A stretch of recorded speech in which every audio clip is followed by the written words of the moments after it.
Alors, tu as reçu ce projet et tu ne sais pas comment concrètement passer à la réalité. Tu réfléchis beaucoup, tu te demandes que faire exactement. Si c'est ton cas, cette vidéo est... Bonjour la famille, comment vous allez? J'espère que vous allez bien par la grâce de Dieu. Pour ma part, je me porte super bien et je suis encore contente de vous voir. N'hésitez pas à vous abonner si vous ne l'avez pas encore fait. Aujourd'hui, nous parlons de comment passer d'un projet, d'un rêve, d'une vision à la réalité. Alors aujourd'hui, je vais vous donner en 3 étapes une manière dont vous pourrez mettre en pratique, une manière dont vous pourrez passer du projet à la réalité. Donc, la première étape va être l'étape de recherche. Donc, tu as déjà ta vision, tu sais là où tu vas, tu sais ce que tu veux. Donc, tu vas devoir faire des recherches. Et ces recherches-là vont t'aider justement à savoir comment est-ce que tu pourras te positionner par la suite. Donc, la recherche va d'abord constituer à rechercher les personnes qui font déjà ce que tu fais. Pourquoi? Parce que ça va te permettre d'avoir un aperçu de la réalité. Par exemple, tu veux créer un blog. Il va falloir que tu ailles déjà, si par exemple c'est un blog chrétien ou peut-être si c'est un blog sur le lifestyle, tu vas voir déjà quels sont les meilleurs blogueurs dans le domaine dans lequel tu veux te lancer. Et tu vois quelles sont les pratiques qu'ils font. Tu vois un peu, ça te donne en fait un aperçu de ce que les gens pourront attendre ou de comment est-ce que de manière pratique tu pourras te positionner. Donc, ça ne s'arrête pas seulement au blog. Je donnais le blog parce que moi, pour ma part, un des premiers projets que j'ai eu, ça a été vraiment le blog Daphne by Grace pour ceux qui connaissent. Donc, il y a quelques années, je pense qu'il y a maintenant déjà 5 ans de cela. Donc, je ne savais pas vraiment comment le faire.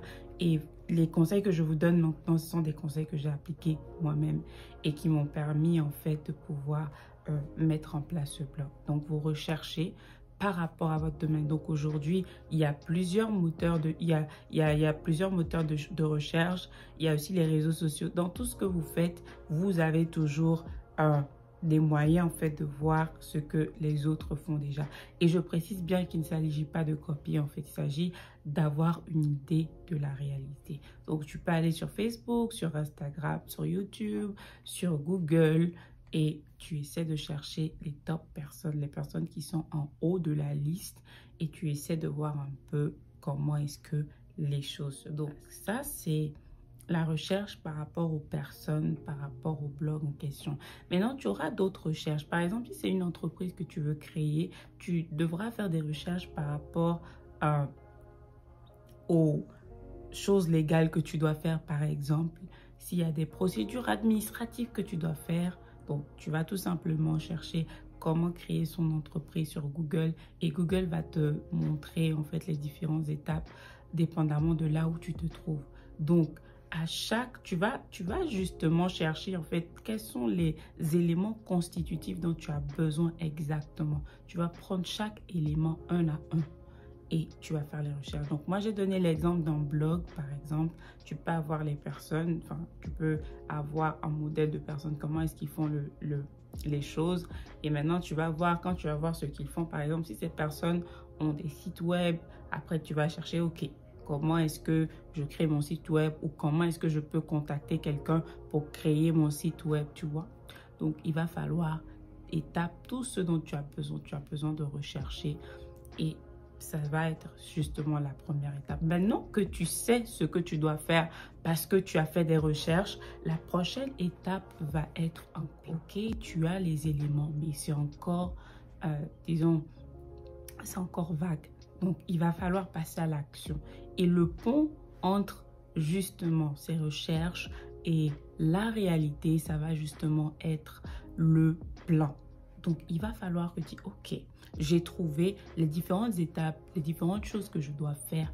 Comment est-ce que je mets cela en place? Tu prends ta feuille, tu prends ton ordinateur et tu commences maintenant par voir comment est-ce que tu peux t'organiser, quel est le temps sur lequel tu vas faire. Si il va te falloir, par exemple, 3 mois pour mettre en place ce projet. Donc, tu mets, ok, premier mois, qu'est-ce que j'aurais besoin de faire ce premier mois? Par exemple, je prends l'exemple du blog parce que moi, j'ai créé un blog. Ok, donc pour mon blog, il faut déjà, quels sont les réseaux sociaux que je choisis? Ok, donc j'ai les réseaux sociaux, je fais un plan par rapport aux réseaux sociaux, les contenus que je vais publier sur les réseaux sociaux. Ça va me prendre combien de temps? Combien de temps est-ce que je vais prendre pour mettre en place? Ok, disons d'ici la fin du mois, je pourrais avoir un contenu disons pour quelques mois en avance, donc tout est déjà mis en place. Ok, je veux créer un site web. Si je ne m'y connais pas, donc je vais contacter quelqu'un ou soit si je peux, je le fais moi-même. Mais combien de mois, combien de temps ça va me prendre? Donc je regarde un peu par rapport à cela et tout. Et donc je mets, ok, ça va être par exemple en novembre parce qu'il va me falloir 3 mois. Et maintenant, tu as un plan et à partir de ce plan-là, tu pourras maintenant passer à l'action. Parce que quand tu vas te lever le matin, tu ne vas pas dire, ok, je dois faire ceci, je dois faire cela. Quand est-ce que je dois commencer? Non, tu sais déjà que, ok, aujourd'hui, j'ai le plan de ce que je peux faire. Donc aujourd'hui, c'est ça la priorité, c'est ce qui est urgent. C'est sur cette chose-là, en fait, que je vais devoir travailler en premier. Donc, c'est très important. Donc, en fonction de ce plan, maintenant, personnes ont en fonction de leur plan, certaines personnes utilisent soit des to-do list et d'autres personnes utilisent aussi des plannings de journée ou de semaine. Maintenant, en fonction de qui tu es, tu vas dire, ok, moi, je fonctionne mieux avec une to-do list. Une to-do list, c'est la liste des choses que tu dois faire, par exemple, pendant une journée ou sur plusieurs jours. Donc, selon ce qui te convient le mieux, moi, je vais te conseiller de planifier, par exemple, par semaine. Et chaque jour, en fait, tu as une liste où tu vas cocher, en fait, ce que tu auras déjà fait. Ou chaque jour, tu as une liste pour la semaine. Et maintenant, en fonction des jours, en fait, tu répartis. Et ça va te permettre, en fait, d'avoir les idées claires. Je ne vais pas m'étaler sur ça dans ma vidéo, mais si vous ne savez pas comment le faire, il y a sur YouTube beaucoup de vidéos sur l'organisation, sur comment créer des to-do list, comment créer des plans de journée, des plans de semaine et tout ça. Donc ça, bien évidemment, ça va être après le plan que tu as déjà fait. Donc c'est le plan en fait que tu vas maintenant morceler pour ne pas être submergé par parce que tu as beaucoup de choses à faire. Donc, c'est très important. Donc, après ton plan, tu répartis ton plan en to-do list. Ce que je fais aujourd'hui, ce que je fais sur la semaine. Et ça va t'aider à avoir non seulement les idées claires, mais à ne pas être Alors, la dernière étape et la plus importante va être la prière. La Bible dit de recommander nos projets à l'Éternel et nous réussir. C'est très important pour toi de recommander ton plan à Dieu si tu veux réussir. Donc, tu vas prier quotidiennement pour cette chose-là, pour ce plan, pour ce projet-là. Tu vas le recommander chaque étape. Tu vas demander au Saint-Esprit de t'aider et tu vas voir que ce plan, ce projet que tu as fait pourra justement passer de la vision à la réalité. Du plan, du rêve à la réalité. J'espère que cette vidéo t'a aidé. N'hésite pas, si tu as d'autres conseils que tu aimerais ajouter, n'hésite pas à les mettre en commentaire. Et n'hésite pas à aimer et à partager si cette vidéo t'a béni.